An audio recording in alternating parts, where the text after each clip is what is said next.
হিসেবে যদি আপনি প্রমাণ হয়ে যান, যদি বিচারে একদিন দেরি হয় তাহলে 50,000 বছর, আর যদি 3 দিন দেরি হয় তাহলে 1.5 লক্ষ বছর। বিচার যদি আটকে যায় তাহলে বুঝে নিতে হবে খুব কঠিন অবস্থা। আল্লাহ মাহসিবনি হিসাবা ইয়াসিরা, আল্লাহ তুমি বিচারকে সহজ করে দাও। মুখের জিম্মেদারি, মুখে কারো বদনাম করবেন না। আবার বলি, আল্লাহ রাসূল একদিন বলছেন, সঙ্গী সাথী বলতে পারো মানুষকে পিছন দিক থেকে ধাক্কা মেরে জাহান্নামে নিক্ষেপ করে কি? সঙ্গী সাথী বলতে পারো মানুষকে পিছন দিক থেকে ধাক্কা মেরে জাহান্নামে নিক্ষেপ করে কি? সঙ্গী সাথী বলতে পারো মানুষকে পিছন দিক থেকে ধাক্কা মেরে জাহান্নামে নিক্ষেপ করে কি? এই কথা বলতে বলতেই ফাঁকা জালে সানো জিবাটা ধরে এই জিবা মানুষকে পিছন দিক থেকে ধাক্কা মেরে জাহান্নামে নিক্ষেপ করে। জিবা।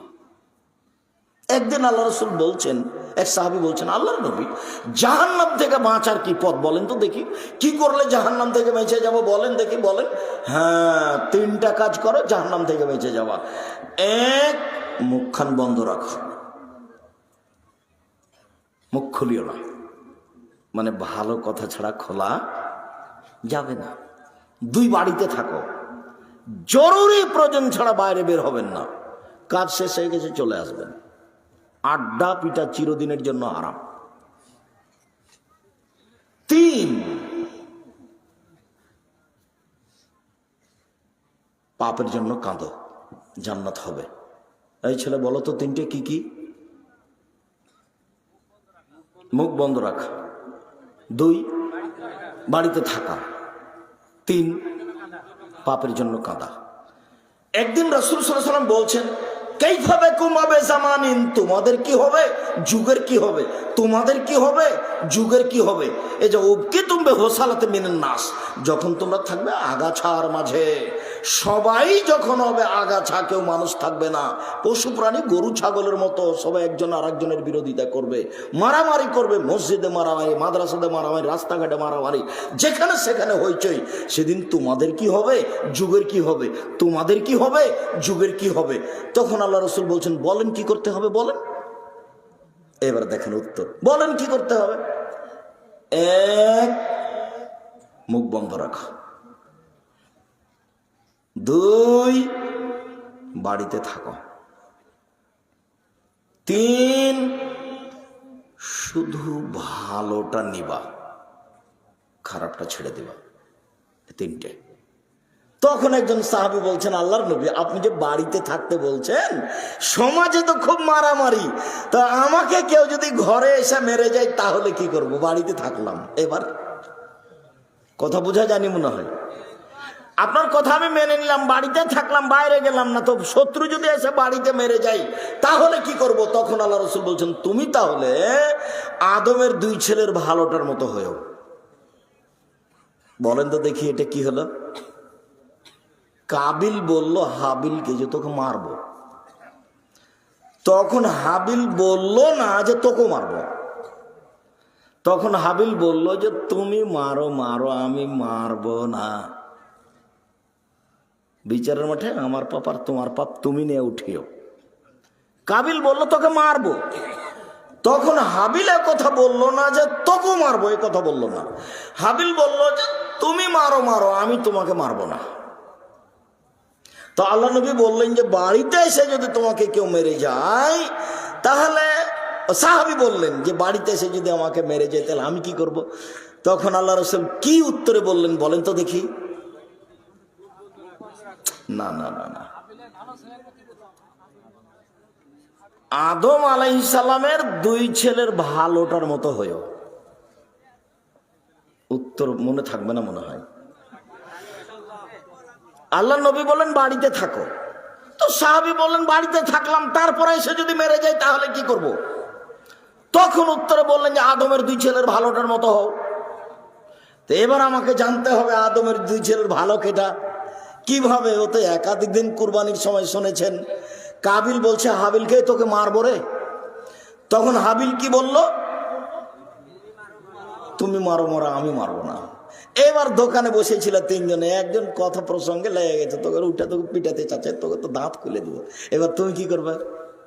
ঠিক আছে তুমি খোলো খোলো, আমি তোমার দাঁত খুলবো না।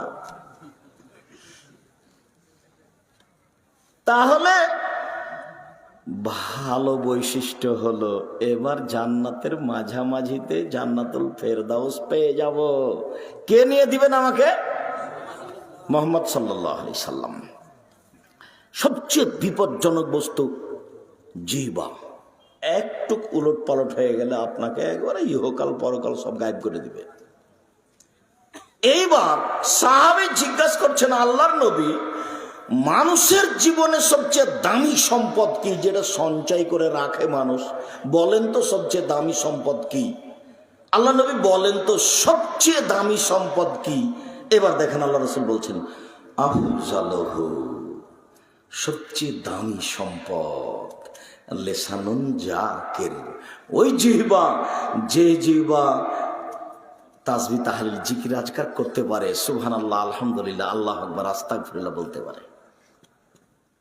কি বলেন দেখি দেখি, সবচেয়ে দামি সম্পদ কি? সবচেয়ে খারাপ সম্পদ কি? জিহ্বা। দোকানে বসিও না, বিপদে পড়িও না। চিরদিনের জন্য আড্ডা পিটা নিষেধ। যতটি ছেলে আছে বক্তব্যের সাথে মুনাফিকি করিও না। এই ছেলে, তোমাকে বলছি, বক্তব্যের সাথে মুনাফিকি করে সফলতা অর্জন করতে পারবে না। হালাল উপার্জন করো, বাড়িতে থাকো, মা বাপ মায়ের সেবা করো, স্বামীর স্ত্রীর সাথে ভালো আচরণ করো, জান্নাত হবে ইনশাল্লাহ। আর মহিলাদের জন্য জান্নাত সহজ।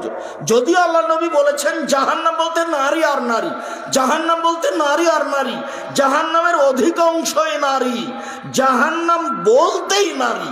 এরপরে রাসূল সাল্লাল্লাহু আলাইহি সাল্লাম বলেছেন নারীরা যদি 4টা কাজ করে জান্নাতের সব দরজা খোলা। 1, 5 ওয়াক্ত সালাত, 2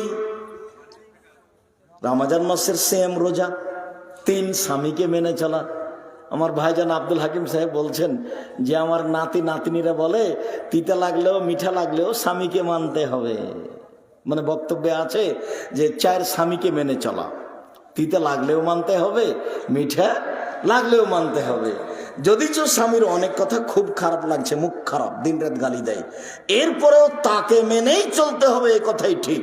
আমি আমার দিনী বোনকে বলতে চেয়েছি, কেন তারা আমাকে বলতে চেয়েছে এভাবে, আব্দুর রাজ্জাক সাহেব থামেন থামেন থামেন, আব্দুর রাজ্জাক সাহেব আপনি যে 4টা কথা বললেন আমরা 3টায় মেনে চলি। কেন? আমরা সিরাজগঞ্জের পল্লী অঞ্চলের মেয়ে, সাধারণ ঘরের পরিবারে, সাধারণ পরিবারে আমাদের বসবাস। আমরা 5 ওয়াক্ত সালাত আদায় করি, রমজান মাসে রোজা থাকি, আমরা জেনা করি না, আমরা গ্রামের মেয়ে। তবে স্বামীকে মেনে চলতে পারি না, এই জন্য যে ওর মুখ খারাপ, ওর মুখ খুবই খারাপ,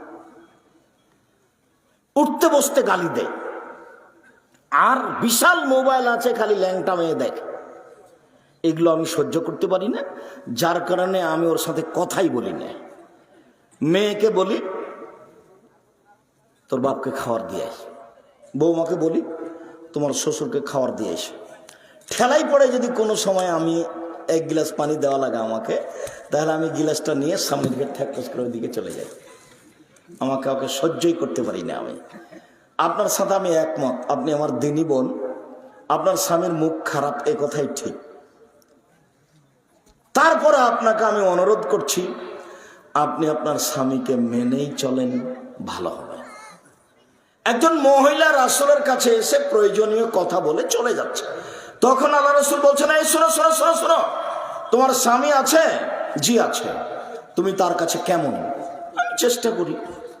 তখন আল্লাহ রাসূল বলছেন চেষ্টা করো মানে হওয়া জান্নাত না আর কে, সেই তো তোমার জাহান্নাম, সেই তো তোমার জান্নাত। স্বামী তোমার জাহান্নাম, স্বামী তোমার জান্নাত, সে তো তোমার জাহান্নাম, সে তো তোমার জান্নাত।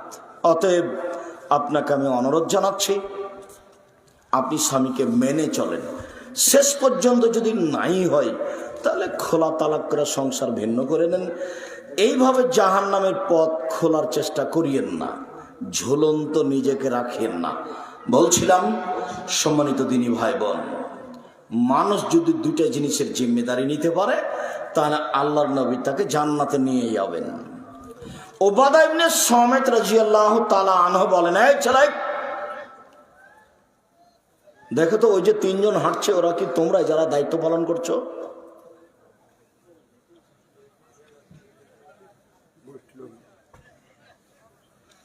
রাসূল সাল্লাল্লাহু আলাইহি সাল্লাম বলছেন, ইজমানু লি সিত্তান মিন আনফুসিকুম আজমাল্লাকুমুল জান্নাহ।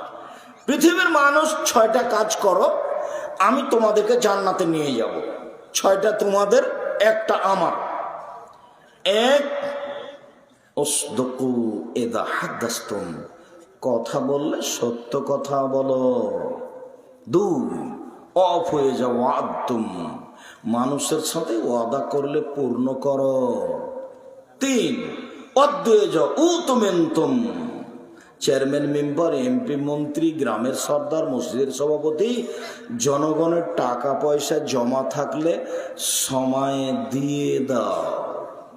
4, অফাজু ফরুজাকুম, জেনায় লিপ্ত হয় না। 5, কুফু আইদিয়াকুম, হাত ব্যবহার করিও না, ক্ষমতা দেখায় না। ক্ষমতা দেখে টিকা যাবে না, ফেরাউন ডুবে গেছে। ক্ষমতা দেখিয়ে টিকা যাবে না, কেন? ফেরাউন কি হয়েছে? শরীর না।